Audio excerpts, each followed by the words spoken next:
किंवा जेवणाच्या आधी पिऊ नये, जेवणानंतर पिऊ नये. छोटाच चमचा यूज करा. सुरुवात जेव्हा तुम्ही करता त्यावेळेस कमी क्वांटिटीने सुरुवात करा. पेशंट्स थोडेसे नाराजच होतात आणि म्हणतात आम्ही लहानपणापासून दूध पित आहे, त्यावेळेस मला काही त्रास झाला नाही पोटाचा. मोजून 100 पावलं आपल्याला चालायची नाहीयेत. नमस्कार. आपल्याकडे एक जुनी म्हण आहे, कुठलीही व्याधी कोणताही आजार असू देत त्याचं मूळ हे पोटातच असतं. पण तरीही आपल्या कंट्रीमध्ये 10 पैकी 7 जणांना काही ना काही डायजेस्टिव्ह प्रॉब्लेम्स आहेत, म्हणजे पचनाचे विकार आहेत. काही जणांना ऍसिडिटीचा इश्यू असतो, काही जणांना ब्लोटिंग होतं म्हणजे पोट जड झाल्यासारखं होतं, काही जणांना गॅसेस होतात, काही जणांना कॉन्स्टिपेशन होतं. आजच्या व्हिडिओमध्ये आपण बघणार आहोत आपण आपलं डायजेशन कसं इम्प्रूव्ह करता येईल, तेही नॅचरल वे मध्ये. या व्हिडिओमध्ये आपण डिस्कस करणार आहोत की आपण आपल्या डाएट आणि लाईफस्टाईल मध्ये काय चेंजेस करायला हवेत आपलं डायजेशन इम्प्रूव्ह करण्यासाठी. प्लस या व्हिडिओच्या शेवटी मी काही होम रेमेडीज शेअर करणार आहेत, ज्या आपल्या घरातलेच जे मसाले, हर्ब्स, स्पाइसेस आहेत ते यूज करून आपण बनवू शकतो आणि आपलं डायजेशन म्हणजेच पचन जे आहे ते अगदी नैसर्गिकरित्या आपण सुधारू शकतो. डायजेशन इम्प्रूव्ह करण्यासाठी आपण आपल्या डाएट मध्ये काय इन्क्लूड करायला हवं ते आपण बघूया. सर्वात आधी येतात ते प्रोबायोटिक्स. प्रोबायोटिक्स काय असतात? हे असे अन्न पदार्थ असतात, असे फूड आयटम्स असतात ज्याच्यामध्ये गुड बॅक्टेरिया हा ऍक्टिव्ह असतो.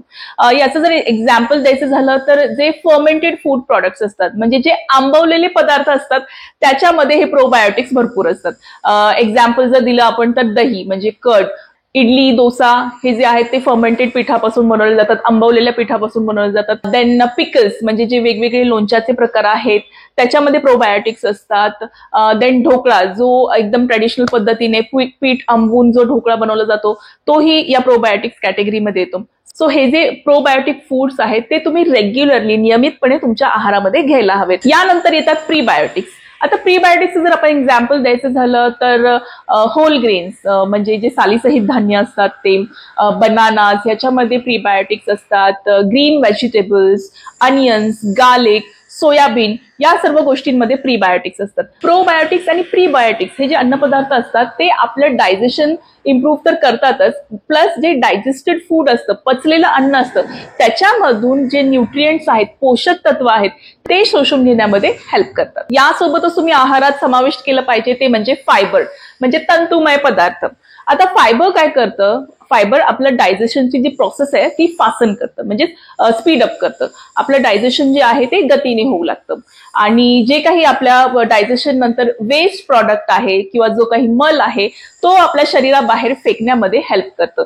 आता फायबर कशामध्ये असतं? तंतुमय पदार्थ जे आहेत ते अगेन होल ग्रेन्स मध्ये असतात. भरपूर भाज्या, पालेभाज्या किंवा फळभाज्या ज्या असतात त्याच्यामध्ये फायबर भरपूर असतं. ओट्स मध्ये फायबर असतं. देन फ्रुट्स म्हणजेच वेगवेगळी फळं हेही तुम्ही घेऊ शकता फायबरसाठी. आता मी फायबर बद्दल तर बोललेच, तंतुमय पदार्थ इन्क्लूड करावे, त्याच्यामध्ये भाज्या असतात, फळभाज्या असतात, पालेभाज्या असतात. बट हे जे फळभाज्या, पालेभाज्या ज्या आहेत त्या व्यवस्थित कुक करून घ्यायला हव्यात. सो याच्यातच आपली येते पुढची टिप, कुक युअर फूड वेल म्हणजे आपलं जे अन्न आहे ते व्यवस्थित शिजवा. काय होतं कधी कधी आपण आपल्या डायजेशनसाठी चांगलं आहे, योग्य आहे म्हणून सॅलड्स खातो, कच्च्या भाज्या खातो किंवा स्प्राउट्स जे मोड आलेली कडधान्य आहे तेही मी बघते खूप जण कच्चेच खातात. नाही, स्पेशली स्प्राउट्स म्हणजे मोड आलेली कडधान्य जे आहे ते तुम्ही व्यवस्थित शिजवून घ्यायला हवेत, तरच त्याचं डायजेशन व्यवस्थित होतं. आणि प्लस हे जे फळभाज्या, पालेभाज्या आहेत ते जेवढ्या जमतील तेवढ्या तुम्ही व्यवस्थित शिजवून घ्यायला हव्यात. ड्रिंक इनफ वॉटर म्हणजे पुरेसं पाणी प्या. WHO सांगतं की एका अडल्टला, एका वयस्क पुरुषाला कमीत कमी 3 लिटर पाणी प्यायला हवं दिवसभरातून आणि तेच एका अडल्ट वुमनला कमीत कमी 2.5 लिटर पाणी तरी दिवसभरामध्ये घ्यायला हवं. काय होतं, जर आपल्या शरीरामध्ये पाणीच नसेल तर आपलं अन्न पचण्याची जी क्रिया आहे, जे डायजेशन आहे ते थोडंसं मंदावतं किंवा ती स्लो होते प्रोसेस. समजा आपण मिक्सर ग्राइंडर मध्ये काही वाटण वाटत आहोत, ते जर आपण ड्राय ग्राइंड करायला गेलो तर ते थोडं अवघड होतं. पण ते जर आपण त्याच्यामध्ये पाणी ऍड करून जर कुठलं वाटण बनवायला गेलो तर ते लवकर बनतं. त्याचप्रमाणे डायजेशनचंही असंच आहे. जर पाणी आपण व्यवस्थित पिलं तर डायजेशन जे आहे ते इम्प्रूव्ह होतं. आता खूप जणांचा असं समज आहे की जेवताना पाणी पिऊ नये किंवा जेवणाच्या आधी पिऊ नये, जेवणानंतर पिऊ नये. कसं करावं? वेल, हे अगदी बरोबर आहे की जेवणाच्या आधी किंवा जेवणाच्या नंतर खूप जास्त पाणी पिऊ नये. पण तुम्ही काय करू शकता, ज्या वेळेस आपण जेवत आहोत त्यावेळेस अधूनमधून थोडं थोडं पाणी तुम्ही सिप करू शकता, म्हणजे एखाद दुसरा घोट पाणी तुम्ही पिऊ शकता. याच्याने जे आहे तुमचं डायजेशन इम्प्रूव्ह होईल. नेक्स्ट लाईफस्टाईल करेक्शन आहे 7 ते 8 तासांची झोप. Yes, sound sleep for at least 7 to 8 hours. आपल्या बॉडीचे बरेचसे रिकव्हरीचे फंक्शन्स जे आहेत ते आपल्या झोपेमध्येच होत असतात. आणि जर आपली पुरेशी झोप झाली नाही तर आपली जी डायजेस्टिव्ह सिस्टम म्हणजे पचन संस्था आहे आणि एक्सक्रिटरी सिस्टम म्हणजे शरीरामधून वेस्ट प्रॉडक्ट्स बाहेर टाकण्याची जी प्रक्रिया आहे ती डिस्टर्ब होऊन जात. पुरेशी झोप न झाल्यामुळे आपली गट हेल्थ जी आहे म्हणजे आपल्या शरीरामधले आपल्या आतड्यांमधले जे गुड बॅक्टेरिया आहेत त्याच्यावरती नेगेटिव्ह इम्पॅक्ट पडतो. त्यामुळे दिवसभरातून कमीत कमी 7 ते 8 तासांची झोप ही नक्कीच घ्या. Next is look for any possible allergies or intolerance. आता ॲलर्जी किंवा इंटॉलरन्स म्हणजे काय? एखादा पदार्थ आपल्या पचन संस्थेला सहन न होणे. काही जणांना काही गोष्टी ह्या पचत नाहीत. एखादे पेशंट जेव्हा आमच्याकडे येतात आणि म्हणतात की माझं डायजेशन बिघडलं आहे, मला अन्न पचत नाहीये, मला XYZ प्रॉब्लेम्स होतात डायजेशनच्या संबंधित, त्यावेळेस आम्ही त्यांना या बाकीच्या गोष्टी तर विचारतोच की खाण्यापिण्याच्या सवयी कशा आहेत, प्लस आम्ही त्यांना हेही क्वेश्चन करतो की तुम्हाला कुठल्या गोष्टीची ॲलर्जी आहे का किंवा रिसेंटली झाली आहे का. कधी कधी डायजेस्टिव्ह इश्यू असणाऱ्या म्हणजेच पचनाचे प्रॉब्लेम असणाऱ्या पेशंटला जेव्हा आम्ही असं सजेस्ट करतो की तुम्ही काही दिवसांसाठी दूध बंद करून बघा, तुम्हाला बरं वाटतंय का, किंवा काही दिवसांसाठी गव्हाची पोळी खाऊ नका किंवा बटाटा खाऊ नका, त्याच्याने बघा काही तुम्हाला फरक पडतो आहे का डायजेशनवरती. त्यावेळेस पेशंट्स थोडेसे नाराजच होतात आणि म्हणतात आम्ही लहानपणापासून दूध पित आहे, त्यावेळेस मला काही त्रास झाला नाही पोटाचा, मी लहानपणापासून बटाटा खात आहे तरी मला पोटाचा त्रास झाला नाही, मग आताच का? वेल, होतं असं जसं आपलं एज वाढतं तसं तसं काही डायजेस्टिव्ह एन्झाईम्सचं सिक्रेशन ते कमी कमी होत जातं. म्हणजेच काय, इन शॉर्ट पाचक रस कमी बनतो असं म्हणूया आपण. त्यामुळे ज्या गोष्टी आपण आधी सहज डायजेस्ट करू शकत होतो, ज्या गोष्टी आपल्याला त्रास देत नव्हत्या पचनाला, त्या वय वाढेल तसं आपल्याला बाधा करतात किंवा पचनामध्ये बाधा निर्माण करतात. आणि हे घडायला सुरुवात होते 40च्या आसपास. 40 नंतर तुमची बॉडी काही गोष्टींना इनटॉलरंट बनते, म्हणजेच काही गोष्टी तुमच्या डायजेशनला, तुमच्या पचन संस्थेला सहन होत नाहीत.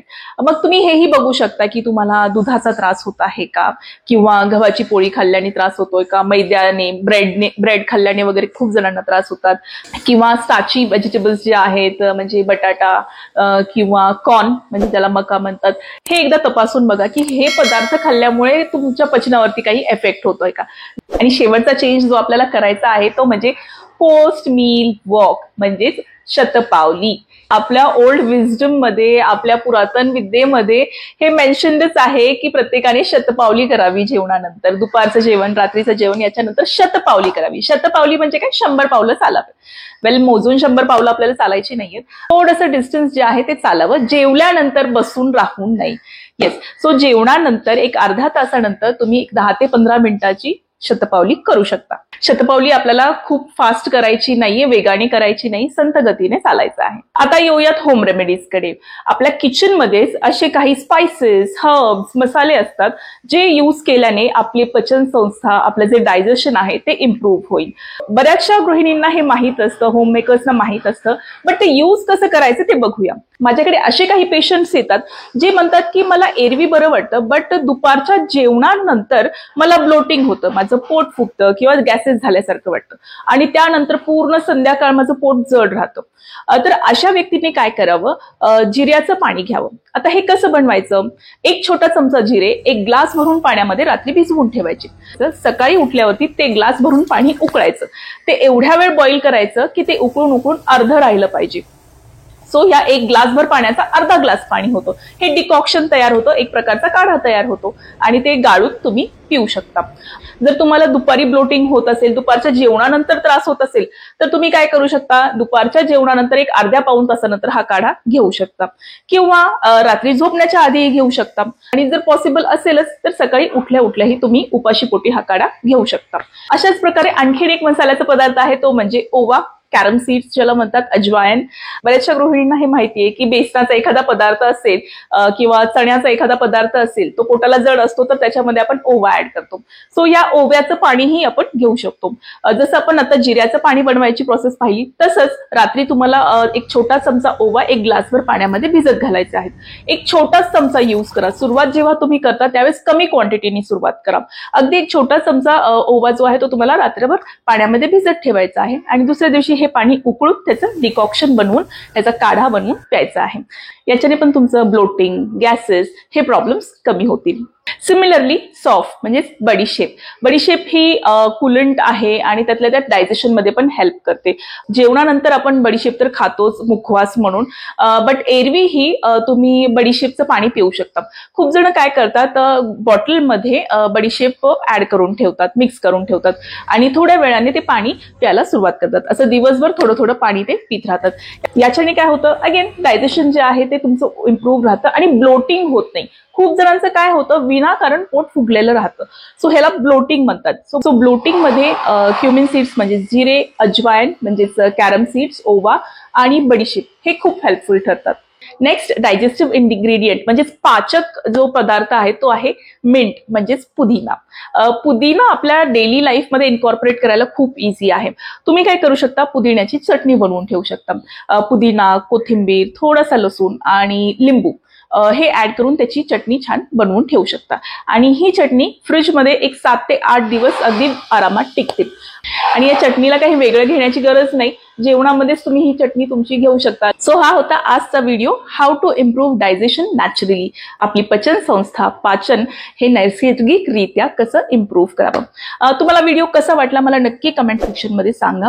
तुम्हाला काही प्रश्न असतील तर तेही मला विचारा आणि माझ्याकडनं काही राहून गेलंय का सांगायचं तेही मेन्शन करा. आणि व्हिडिओ आवडला असेल तर नक्की लाईक करा आणि चॅनलला सबस्क्राईब करा. भेटूया पुढील व्हिडिओमध्ये. Till then bye bye.